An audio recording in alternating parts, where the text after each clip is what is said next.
नमस्कार, आप देख रहे हैं दर्श न्यूज। मैं हूं आपके साथ रितेश शर्मा।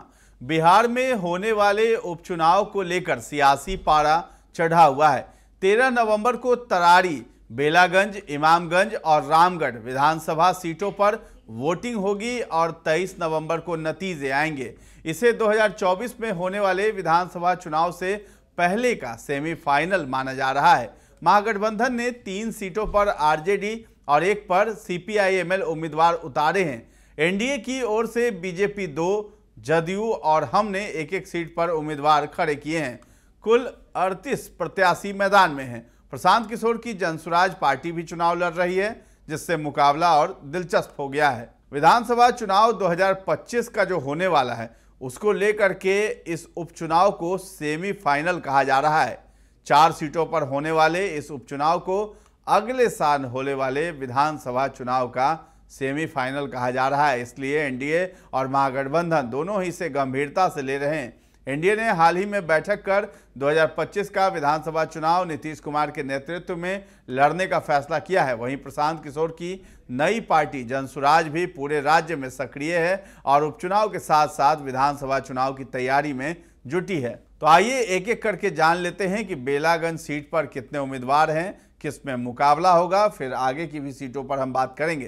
तो सबसे ज़्यादा 14 उम्मीदवार बेलागंज सीट पर हैं। यहां से आरजेडी नेता सुरेंद्र प्रसाद यादव के बेटे हैं विश्वनाथ कुमार सिंह चुनाव लड़ रहे हैं। उनके सामने पूर्व एमएलए मनोरमा देवी जदयू के टिकट से लड़ रही हैं। प्रशांत किशोर की पार्टी जनसुराज के मोहम्मद अमजद और एआईएमआईएम के मोहम्मद जामीन अली हसन भी यहां से अपनी किस्मत आजमा रहे हैं। रामगढ़ सीट पर किसके बीच मुकाबला है, ये भी जानते हैं। रामगढ़ सीट से आरजेडी प्रदेश अध्यक्ष जगदानंद सिंह के बेटे अजीत कुमार सिंह मैदान में हैं। पिछली बार इस सीट से उनके भाई सुधाकर सिंह विधायक चुने गए थे, लेकिन इस बार लोकसभा चुनाव जीतने के बाद उन्होंने ये सीट खाली कर दी। बीजेपी ने यहां से 2015 में चुनाव जीतने वाले अशोक कुमार सिंह को फिर से टिकट दिया है। बीएसपी से सतीश कुमार सिंह यादव और जनसुराज पार्टी से सुशील कुमार सिंह भी यहां से चुनाव लड़ रहे हैं। अब बेलागंज में किस किस से मुकाबला है, ये भी जानते हैं। इमामगंज जो आरक्षित सीट से केंद्रीय मंत्री और हम अध्यक्ष जीतन राम मांझी के बेटे संतोष सुमन की पत्नी दीपा मांझी चुनाव लड़ रही हैं। उनके सामने आरजेडी के रोशन मांझी हैं। एआईएमआईएम के कंचन पासवान और जनसुराज के जितेंद्र पासवान भी इस सीट से चुनावी दंगल में हैं। तरारी सीट पर किसके बीच मुकाबला है?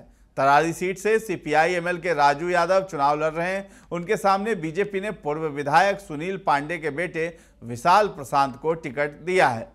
तीसरे विकल्प के रूप में उपचुनाव लड़ रहे हैं प्रशांत किशोर। इस उपचुनाव में मुकाबला त्रिकोणीय होने के आसार हैं। एक तरफ एनडीए है तो दूसरी तरफ महागठबंधन है। तीसरी ताकत के रूप में प्रशांत किशोर की पार्टी जनसुराज भी मैदान में है। प्रशांत किशोर लगातार पूरे बिहार का दौरा कर रहे हैं और लोगों से अपील कर रहे हैं कि वे जाति और मुफ्त राशन के लालच में वोट न दें। हाल ही में एक रैली को संबोधित करते हुए उन्होंने कहा था, मैं बिहार को जाति और मुफ्त राशन के चक्रवात से बाहर निकालना चाहता हूं। लालू प्रसाद यादव और नीतीश कुमार ने 35 साल तक बिहार को जाति के दलदल में धकेले रखा है और अब पिछले 10 साल से प्रधानमंत्री नरेंद्र मोदी 5 किलो राशन देकर आपको ठग रहे हैं। अगर आप अपने और अपने बच्चों के लिए बेहतर भविष्य चाहते हैं तो आपको जाति और मुफ्त राशन के नाम पर वोट देना बंद कर देना चाहिए।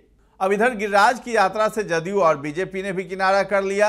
इस बीच केंद्रीय मंत्री गिरिराज सिंह की ओर से निकाली गई हिंदू स्वाभिमान यात्रा को लेकर भी सियासी घमासान मचा हुआ है। आरजेडी का आरोप है कि बीजेपी और जदयू राज्य में माहौल खराब करने की कोशिश कर रहे हैं। हालांकि जदयू और बीजेपी दोनों ने ही गिरिराज सिंह की इस यात्रा से किनारा कर लिया है।